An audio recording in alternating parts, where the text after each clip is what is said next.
Eu coloco você.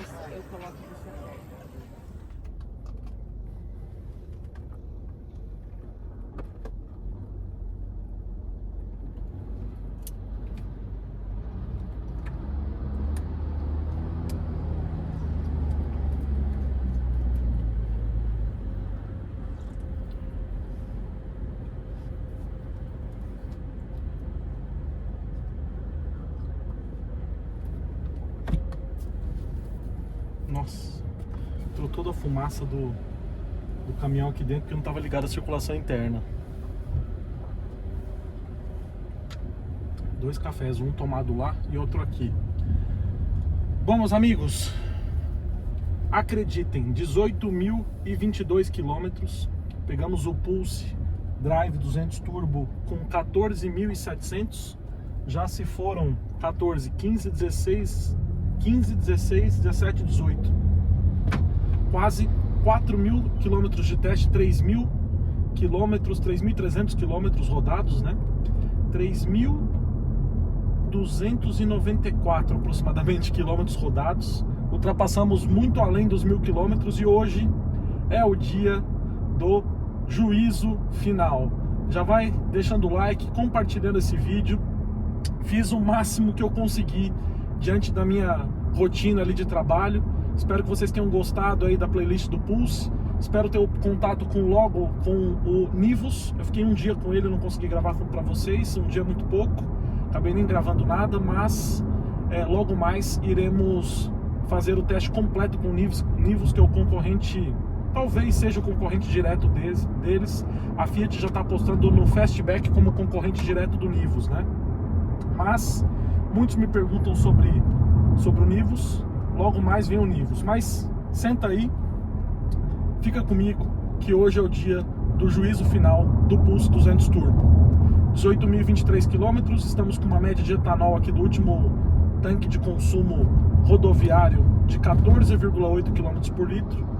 Vamos contar um pouquinho da jornada dele, como é que ele chegou no canal. E no final vamos atribuir a nota, o juízo final, quanto que eu daria de nota nesse carro. Bom, a primeira questão que eu vou citar aqui, tô com um cafezinho na mão, meus amigos. A primeira questão que eu vou citar como muito importante do Pulse é a iluminação dos faróis. Os faróis na frente, o conjunto é em LED, tanto de luz de posição, faróis baixos, faróis altos, e a luz de seta é uma luz halógena convencional, mas os faróis iluminam muito bem. Então pelos faróis eu aplicaria nota 10, mesmo não tendo os faróis de posição, nem os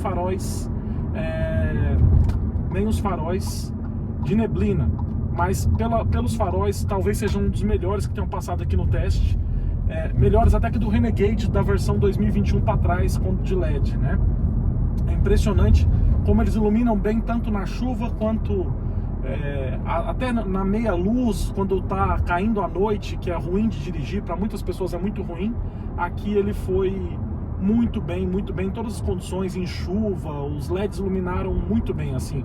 A constituição do farol e a forma como a Fiat colocou eles, regulou até o faixa de altura deles, foi muito boa. Lembrando que esse carro a suspensão não cede muito quando você coloca peso, então não incomoda tão fácil quem vem no sentido contrário. Pelo menos não foi o que aconteceu durante todo o teste. Inclusive eu andei muito em trechos de serra. Nos trechos de serra geralmente incomodam muito, né? E não foi o caso aqui. Ele andou muito bem. Uma outra questão muito importante do Pulse é justamente o motor. Então o motor é um capítulo à parte desse carro. Talvez o motor seja o maior incentivo para você que esteja querendo comprar o Pulse. O motor é 1.0 3 cilindros de 130 cavalos, quando abastecido com etanol. O motor é acoplado a uma transmissão CVT, que simula 7 marchas. Talvez também tenha sido o melhor carro aqui de casamento entre do melhor casamento entre o motor e o câmbio. É impressionante como o CVT empurra bem o carro em qualquer condição. Então eu estou com o ar-condicionado ligado aqui, ó. É que agora eu tenho um radar ali. Mas se acelerou um pouco, ele já enche o motor e dispara. Lembrando que, via de regra, talvez não fosse o casamento mais perfeito usar o CVT que já deixa o carro mais lerdo para sair, as rodas 17 seria outro calcanhar de Aquiles, um pouquinho mais de peso no carro e um motor 1.0 com turbo, que já tem o lag, então seria uma combinação que talvez só adiantaria quando você pisasse muito, mas não é o que acontece aqui. Deixa eu ver se está gravando, meus amigos, está gravando, mas não é muito bem o que acontece aqui. Aqui a sensação de carro na mão, de motor esperto o tempo todo, deixa a direção muito prazerosa. Então eu vou acessar aqui um pedacinho da rodovia Dutra e depois pegar o nosso sentido ali do Rodoanel e vou mostrar um pouquinho mais de desempenho, se é que vocês já não viram quanto ele anda bem aí durante todo o teste, né? Então vou fazer uma simulação aqui de entrar na rodovia, inclusive não vai dar, vem um caminhão aqui, mas não dá. Ó, só tô acelerando aqui, vem uma moto na verdade, mas é que tem outra moto aí na frente, aí não dá.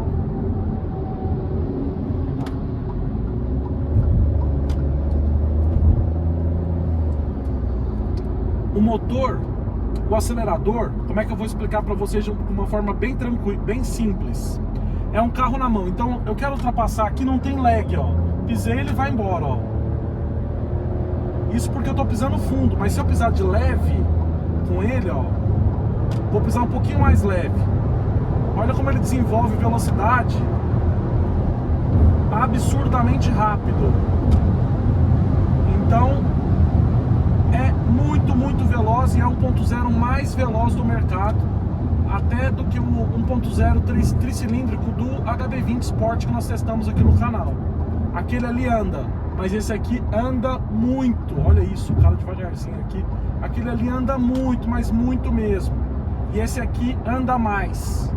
É impressionante, em diversas situações é bem capaz que ele anda mais que 1.3 turbo, em situações de retomada de velocidade e tal, porque o 1.3 turbo tá lá no Compass e no Race, bem que tá agora no Abarth também, e aí a história muda de figura. Mas esse CVT tá tão bem acoplado que qualquer sinal aqui de pedal, ó, você dá um pouquinho de pedal, ele já sobe o giro e fica equilibrando o giro para você conseguir desenvolver velocidades elevadas. Então é impressionante o que anda, impressionante assim. Dá muito prazer de dirigir, muito prazer mesmo. Não só anda muito bem, como é econômico. Então vocês viram nos testes de consumo que andando em velocidades moderadas, tanto na gasolina quanto no etanol, na cidade e na estrada, ele é bem econômico realmente, é muito econômico.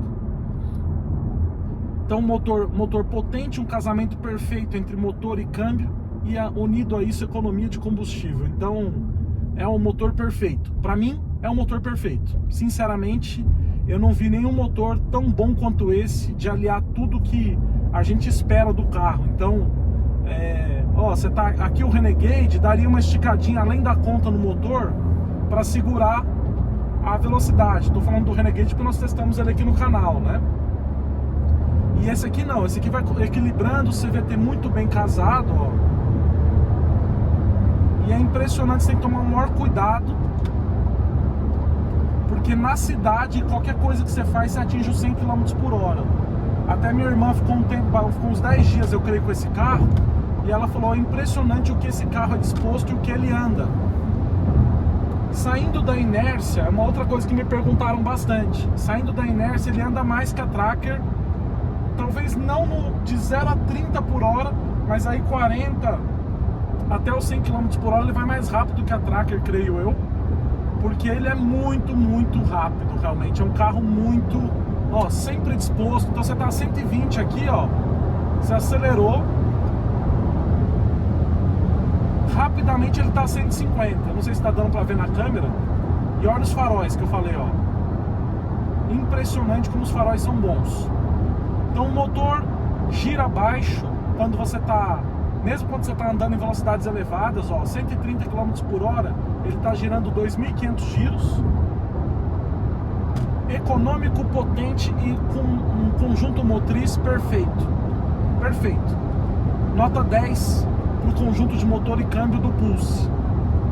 Um outro ponto que merece destaque nesse carro, aqui, apesar de faltar eu vou andar um pouco mais devagar para vocês conseguirem me ouvir bem na câmera, que eu sei que a câmera, quando está acoplada aqui no carro, eu comprei o microfone, meus amigos, mas ainda não acoplei aqui no celular, e eu quero andar um pouco mais devagar para vocês escutarem bem aqui o que eu estou falando, né? Tô vendo aqui se tá gravando. Bom, então outro ponto que merece destaque desse carro, apesar de não ser uma referência, a Fiat não ser uma referência em freios, nesse carro aqui ela foi. Eu fiz um test drive no Pulse Abarth e eu fiquei impressionado com a capacidade de freio. Eu acelerei um pouquinho assim, de primeira e segunda, atingi uns 60 km por hora, toquei o pé no freio, o carro estancou rapidamente. E aqui no Pulse 200 Turbo não é diferente. Os freios, você colocou o pé no freio, apesar de não ter freio a disco na traseira, ele não tem a sensação de mergulho, e quando você pisa no freio, ele freia instantaneamente, assim, não te prega sustos. Não prega sustos, não tem desequilíbrio de carroceria na frenagem.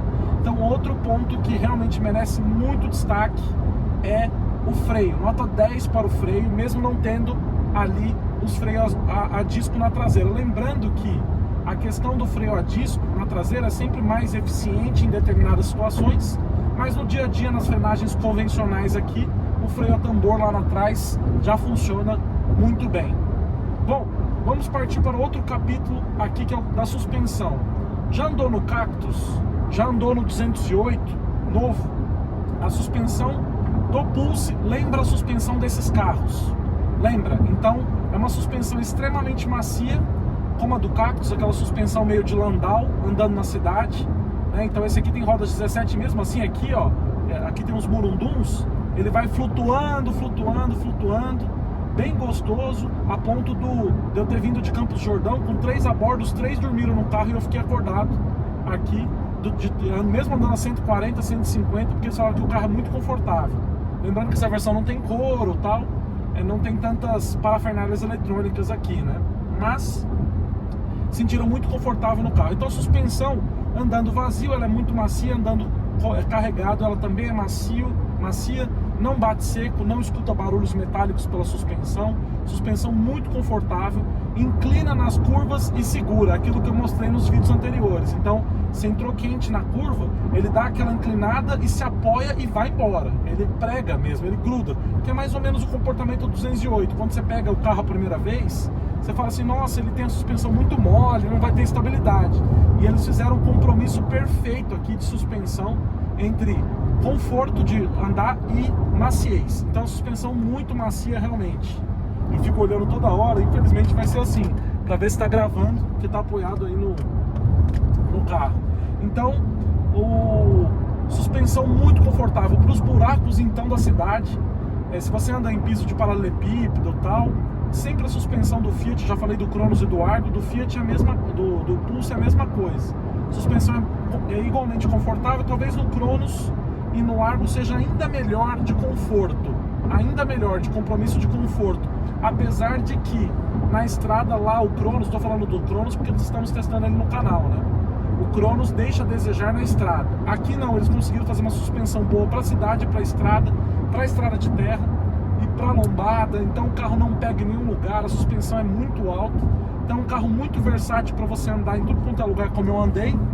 Lembrando que esses mais de 3.000 quilômetros foram pelo interior de São Paulo, em estradas de buraco, vias de mão dupla, estradas bem pavimentadas, lama, andei em regiões de serra, então eu andei bastante no carro, né?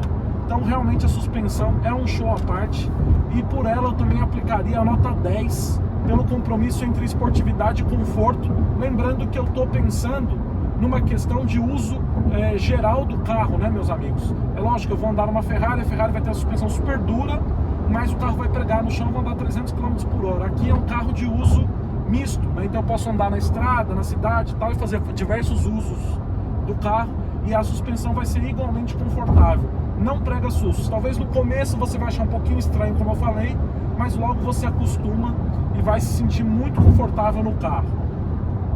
Um outro ponto que merece destaque desse carro é justamente a posição de dirigir. Eu reclamava muito da posição de dirigir do Pulse, do Cronos e do Argo, né? Reclamei muito ali da Toro, eu gostava da posição mesmo, dava para você usar o banco bem baixo. Aqui a posição de dirigir é bem gostosa, eu estou na posição mais baixa do banco e o carro é um carro alto com posição de dirigir. É como se fosse a posição que eu estou exatamente agora, é como se fosse a posição de um sedã mais alto, né? Eu não estou me sentindo num SUV assim, estou me sentindo num sedã mais alto, pelo menos nessa posição de banco que eu tô dirigindo. Então a posição de dirigir aqui é muito boa e muito confortável, não cansa, tem um espaço relativo para os pés ali, de forma confortável. O material empregado no carro aqui onde você encosta não é dos melhores, com o tempo acaba machucando, se você rodar muitos quilômetros acaba machucando o joelho aqui, principalmente no console central. No console central pega na altura do meio da perna, mas no painel de porta pega aqui na altura do joelho, às vezes incomoda um pouco. Então em relação, à posição de dirigir em si, eu aplicaria uma nota 8, meus amigos. Eu acho que é bom tudo, mas poderia ser melhor. Talvez falte um couro aqui para dar essa sensação de aconchego que eu tenho no Cronos andando lá. E já me falaram tal que o Audace e o Impetus tem o couro, mas eu tenho que explicar exatamente qual é esse carro, porque se a pessoa procurar amanhã, ela vou falar assim, ah não, é só pôr o couro, é só pôr a câmera de ré, é só pôr... Não, né pessoal? Eu tenho que explicar exatamente que carro que ela está comprando, né?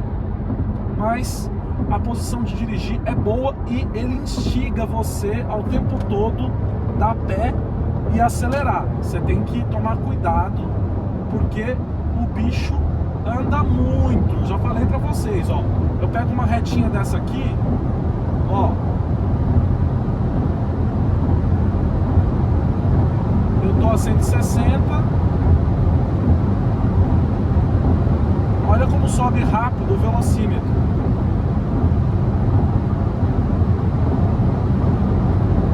180 já, entendeu?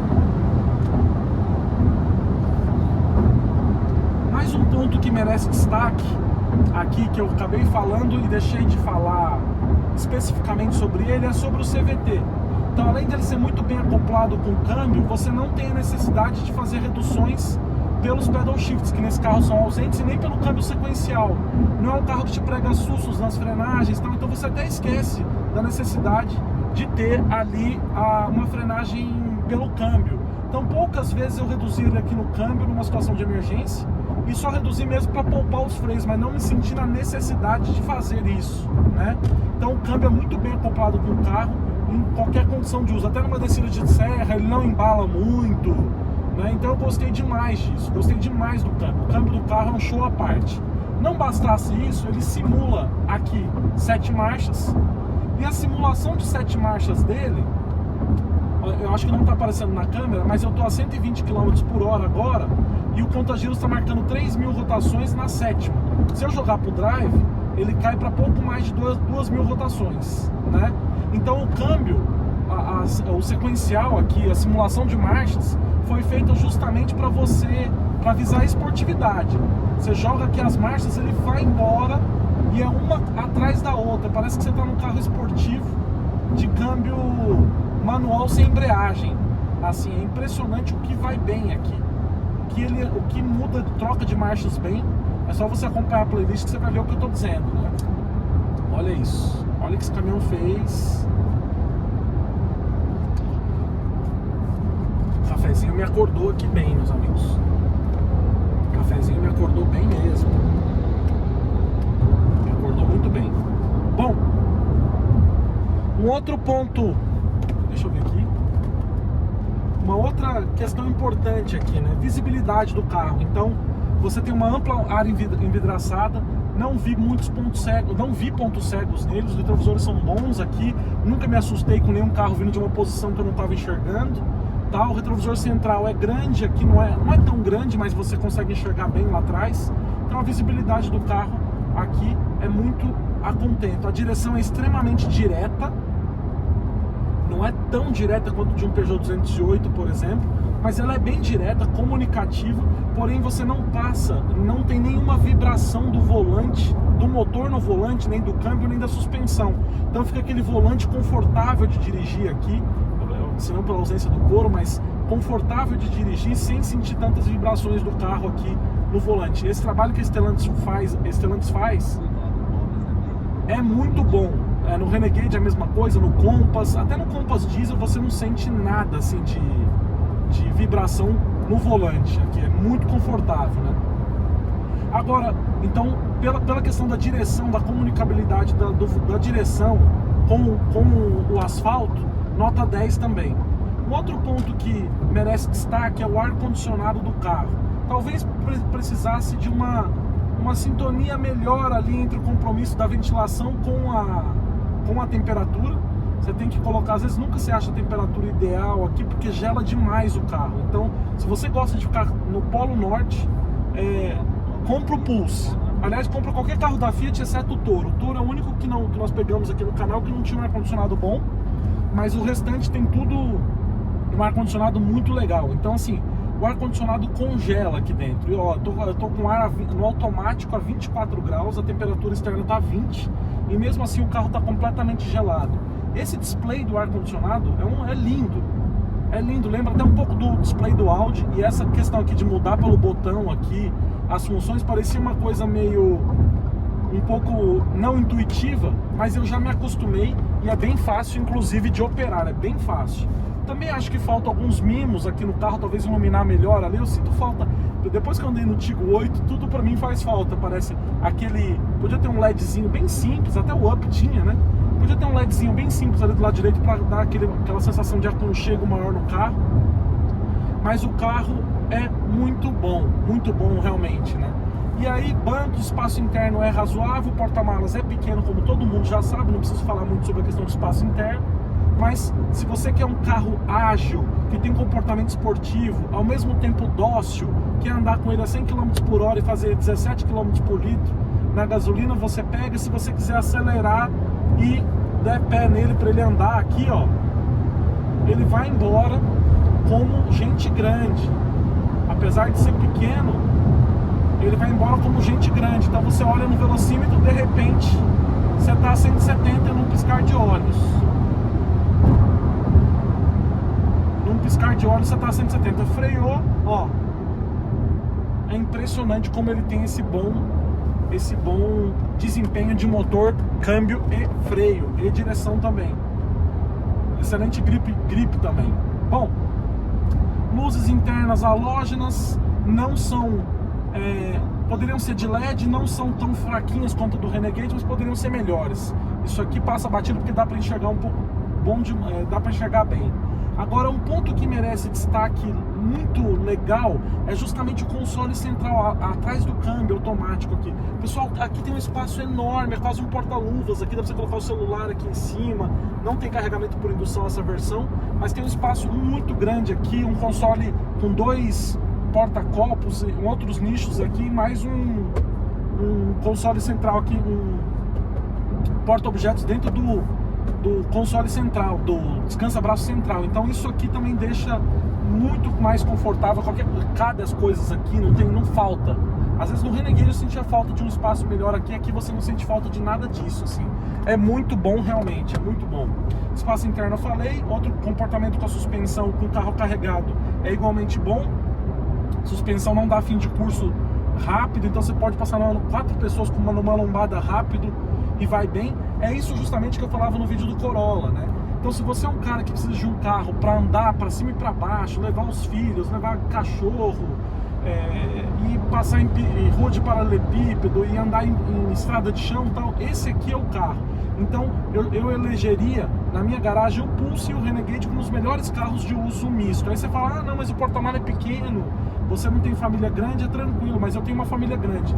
Mas quantas vezes por ano você viaja realmente com o porta-malas totalmente cheio?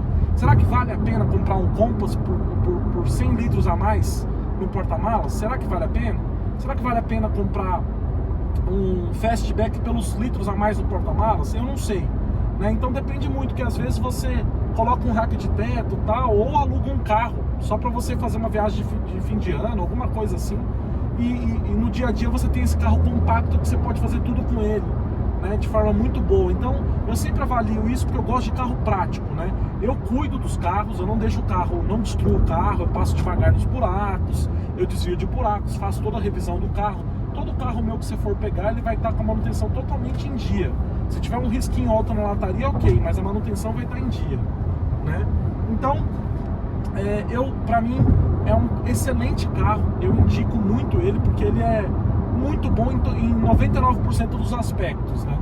Agora tem um aspecto que eu preciso deixar bem claro, que deixa a desejar, né? Então qual aspecto deixa a desejar, meus amigos?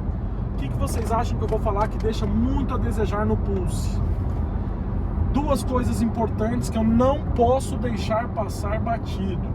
Veja bem, o barulho do motor na cidade pode ser que incomode muito os motoristas mais conservadores. Então o barulho do motor invade totalmente o habitáculo. Aqui você anda, é aquele ronco enorme de carro esportivo, como eu falei. Então se você gosta de um carro totalmente silencioso na cidade, esquece. Ele tem um barulho bem acentuado aqui dentro, muito mais do que na Tracker, e talvez parecido com o do HB20. Acho que esse aqui ainda perde um pouco na questão do isolamento acústico. Aqui é muito mais evidente, né? Então é um carro que passa aquele ruído do motor inteiro para a cabine. Os 3 cilindros são um pouco característico isso, né? Mas ele passa realmente o barulho para cá. Então pode ser, se você gosta de um carro extremamente silencioso, pode ser que você se incomode com isso, tá? Silencioso de motor. Segunda questão, segundo ponto negativo importante: materiais empregados pelo carro inteiro de baixa qualidade. Apesar do visual ser bonito, não é mais bonito do que o do Cronos e do Argo. Eu acho o painel dele mais simples de visual. Talvez o painel do ar-condicionado seja melhor, mas o restante em si eu acho ele mais simples do que o do Argo, assim, o acabamento, né? Então, faz barulho. Esse carro já está com 18.060 km, faz vários barulhinhos, tal, pela carroceria, mas o carro é tão bom nos outros aspectos que eu acabei relevando essa parte, porque na minha humilde opinião, eu acho que os barulhos são tranquilos, assim. Eu que uso o tempo todo o carro sem som, acabo sentindo muito, mas talvez você que vai usar com som não vai sentir tão ruim assim, né? Mas o carro deixa a desejar nesses dois aspectos. Um outro aspecto relevante que eu queria deixar claro é que, já falei do barulho, né, do carro, e também já falei do barulho do motor. Esses são os dois principais aspectos negativos. Agora, essa versão aqui é desprovida de couro, não tem couro no volante, o multimídia é o mesmo tamanho dos demais, mas a tela, o software aqui é diminuído, né? Isso também acho ruim. Não tem câmera de ré, apesar de ter sensor de aproximação, ter sensor de estacionamento, ele não tem câmera de ré. E falta chave presencial, essa versão que tem nas outras versões, mas você precisa saber que essa aqui é uma versão de entrada da versão 200 Turbo, porém que não existe mais no catálogo da Fiat agora em 2023. Esse carro é 2022 modelo 2023, a partir de 2023 já não tem mais a versão Drive, só a Audacia e a Impetus. A Fiat achou melhor não colocar, mas eu acho que ela tem excelente custo-benefício, colocando o couro aqui no volante e o multimídia, aliás, e a câmera de ré, para mim tá suficiente. O restante passaria batido. Tem Follow Me Home, tem tilt down do retrovisor, a lista de equipamentos de série é extensa, é boa. Faltou demais regulagem de profundidade do volante também. Acabei me adaptando, colocando o banco um pouco mais para frente, como eu falei para vocês, mas é um carro que me agradou muito e eu estou encerrando esse teste admirado, me surpreendeu positivamente. Aquele carro que eu não imaginava, eu achava sinceramente que ele ia me surpreender negativamente o carro, e foi totalmente o contrário. Bom, então qual nota eu vou atribuir a esse carro diante de tudo que ele passou, diante de tudo que nós convivemos com ele aqui? Meus amigos, versão Drive 200 2022-2023, 18.000 km, eu vou aplicar a nota 9,5 para ele. Ele foi aprovado com louvor. Eu só acho que talvez a pessoa vai se incomodar muito com o barulho dele na cidade, do ronquinho do motor na cidade, e alguns barulhos internos, justamente pela questão do preço envolvido. Por isso que eu vou tirar meio ponto, tá? E também é inadmissível a questão da regulagem de altura de profundidade, na verdade, do volante. Não, é inadmissível não ter nesse carro, porque ele é muito gostoso de dirigir, então deveria obrigatoriamente ter essa regulagem, né? Bom, nota 9,5, foi aprovado de qualquer forma com louvor.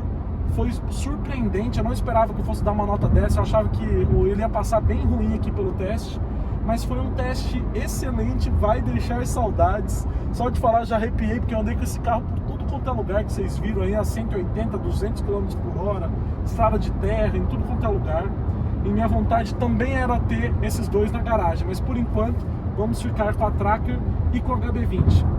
Eu creio que eu vou passar o HB20 nos cobre e vai vir o 208, aí se chegar já a versão turbo, vai vir o 208 turbo aí com câmbio CVT.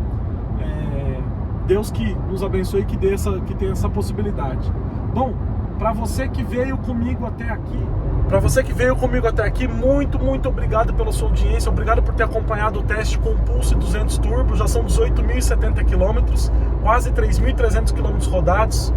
Se inscreve, deixa o like, compartilha, dá sua opinião aí sobre o carro que você deseja ver por aqui. Muito obrigado pela sua audiência, até nosso próximo teste. Fui!